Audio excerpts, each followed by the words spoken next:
Ya, Sya'ban itu bulan yang disebut oleh Nabi SAW dalam hadis yang sahih sebagai bulan yang keutamaannya sering dilupakan oleh banyak orang.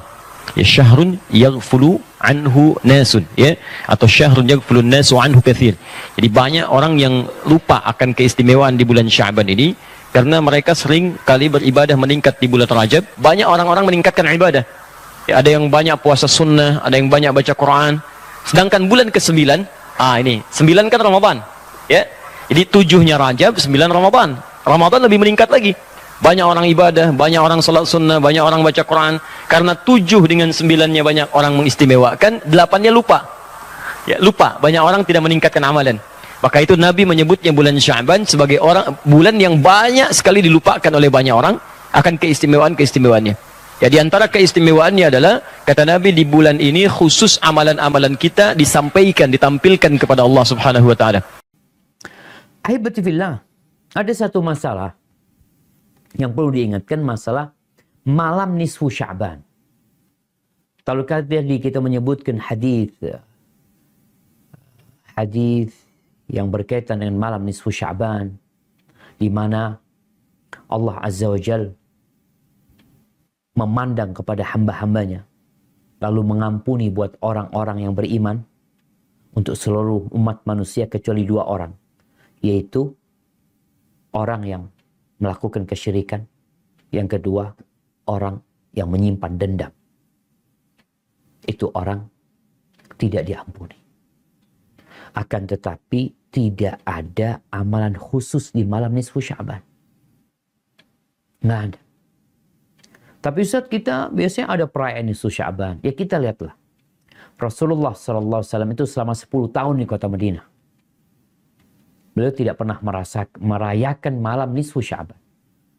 Tidak dengan kembang api, tidak dengan obor, atau tidak dengan acara-acara lainnya. Ya biasa aja. Orang malam itu malam mulia, berbanyak amal soleh. Dan kita sudah perintahkan atau kita sudah dianjurkan beramal soleh dari sejak awal. Ada beberapa hadis yang berkaitan dengan malam nisfu Sya'ban ini. Yang pertama, hadis yang diriwayatkan Ibnu Majah, Al-Baihaqi, dari Ali bin Abi Thalib radhiyallahu anhu, qala Rasulullah sallallahu alaihi wasallam, "Idza kana lailatan nisfi min Sya'ban faqumu lailataha wa sumu yawmaha fa inna Allah yanzilu fiha li ghurubi asy-syams ila sama'id dunya fayaqulu ala mustaghfirun fa aghfir lah, ala mustarziqun fa arzuqah, ala mubtala fa u'afih, ala sa'ilun fa u'tiyah, ala kadza hatta yatla'al fajr."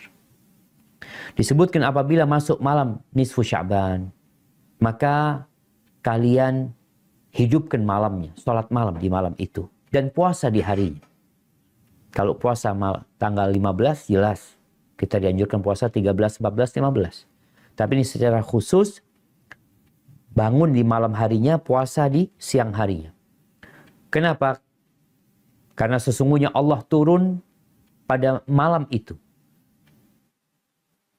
Ketika matahari terbenam, Allah turun ke langit dunia. Allah berkata, apakah ada yang memohon ampun kepadaku, aku ampuni dia. Adakah yang ingin meminta rizki, aku akan kasih rizki kepada dia.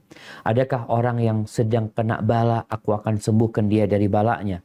Apakah ada orang yang mau minta, aku kasih dia. Ada banyak, sampai terbitnya fajar. Disebutkan bahwa hadis ini palsu. Sebagian menghukumi palsu, sebagian menghukumi dengan dhaif. Yang jelas, ini hadis. Kata Al-Qadi Abu Bakar Ibnul Arabi, وَلَيْسَ فِي لَيْلَةٍ نِصْفِ مِنْ شَعْبَانَ حَدِيثٌ يُعَوَّلْ عَلَيْهِ لَا فِي فَضْلِهَا. Tidak ada hadis yang sahih yang bisa dijadikan sandaran berkaitan dengan keutamaan nisfu Sya'ban. Tidak pula bahwasanya di malam itu ajal manusia ditulis. Nggak ada. Kemudian ada hadis juga yang diriwayatkan oleh Dainuri dari Rashid bin Sa'ad, bahwa Nabi alaihi salatu wassalam mengatakan, fi lailatin nisfi min Sya'ban yuhillah ila malakil maut.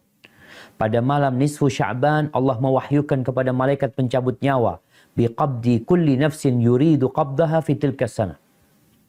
untuk mencabut nyawa setiap jiwa yang ditetapkan mati tahun itu. Hadis ini juga dhaif.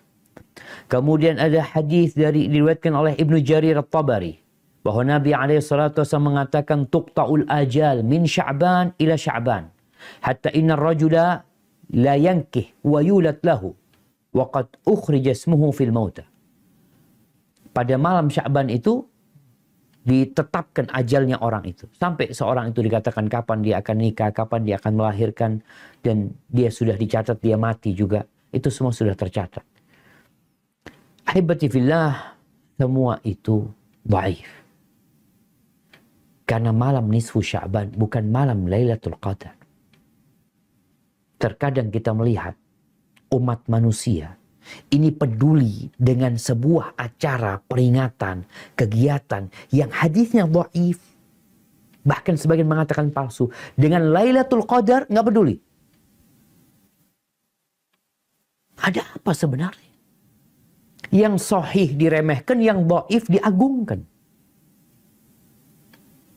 Maka kita ingin mengembalikan umat manusia berkaitan dengan ajal, ditulisnya ajal, ya, catatnya ajal. Allah sudah mengatakan, Inna anzalnahu fi lailatul qadar. Itu Lailatul Qadar yang lebih baik dari 1000 bulan. Tapi kadang-kala kita memang cari amalan-amalan yang ringan, yang cukup sudah. Nggak perlu sholat lagi, nggak perlu ini lagi. Maka cobalah jamaah, buat teman-teman yang mungkin masih sibuk menghidupkan malam Lailatul Nisfi min Sya'ban, dikaji kembali, dipelajari kembali. Mungkin tadi yang Anda sampaikan, Anda dengar ustaz lain mengatakan sahih, ini itu macam-macam. Coba dikaji lagi. Lihat bagaimana Rasulullah SAW. Ngapain sih Nabi malam Lailatul Nisfi min Sya'ban? Apa yang beliau lakukan? Yang jelas beliau di bulan Sya'ban memperbanyak amal soleh, memperbanyak puasa. Karena bulan ini bulan diangkatnya amal. Hadis yang menjelaskan tentang masalah adanya solat di nisfu Sya'ban, solat secara khusus namanya solat nisfu Sya'ban itu tidak ada. Hadisnya palsu, maudhu itu. Yang ada memang adalah fadilah mengerjakan solat malam di nisfu Sya'ban, solat tahajudnya. Solat tahajud seperti biasa, tapi khusus malam nisfu Sya'ban punya fadilah. Karena disebutkan dalam sebuah riwayat yang sahih bahwasanya Aisyah radhiyallahu anha pernah mendapatkan giliran nginapnya Nabi SAW di rumahnya. Terbangun tengah malam, dia melihat Nabi SAW tidak ada di sebelahnya. Maka Aisyah radhiyallahu anha terbawa rasa cemburu. Dia memakai bajunya kemudian mengelilingi rumah-rumah Nabi yang lain, ya, istri Nabi yang lain, takut Nabi ada di sana gitu. Diketukin satu-satu, ternyata nggak ada. Lalu Aisyah tergopoh-gopoh pergi ke masjid mendapatkan Nabi SAW sedang sholat. Begitu Nabi SAW lihat Aisyah lagi ngos-ngosan jalan gitu kan, karena buru-buru, kata Nabi SAW, wahai Aisyah, kau cemburu lagi? Ini adalah malam nisfu Sya'ban. Artinya saya sholat malam ini karena ini adalah nisfu Sya'ban. Ini hadis yang sahih gitu kan.